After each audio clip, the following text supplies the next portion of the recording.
Hi guys, it's me, ang ambisyosang assistant ni Dr. Nani. Yes guys, namasyal kami dito sa North Pole, Alaska guys. And this is way back 19 sa mga panahong payat pa ako guys. Yes, it's me guys, hindi kayo nagkakamali. Ako talaga yan guys, payat pa talaga ako guys. Pero hayaan mo na guys, wag na natin pasakitin ang ating mga puso guys.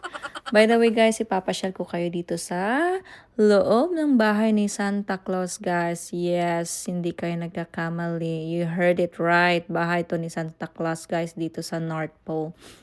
Kasi syempre, ambisyosa tayo guys. Kaya, let's go! Mamasyal tayo!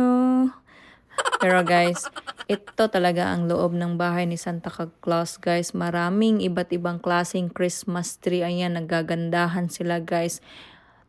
All year round. Yes, you heard it right. All year round siyang naka-open at nakatayo ang mga Christmas tree dyan guys.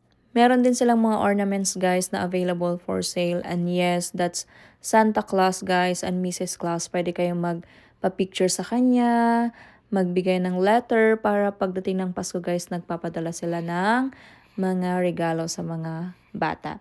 And yes guys, talagang dinadayo itong Santa Claus house, si Santa Claus at si Mrs. Claus ng mga turista. And yun lang guys, yun lang yung loob ng Santa Claus. At dito naman sa labas guys, meron silang giant Christmas tree and giant Santa Claus. Meron din silang barn.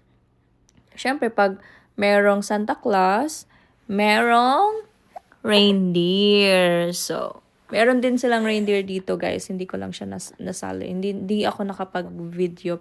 So, yan lang guys. Thank you for watching.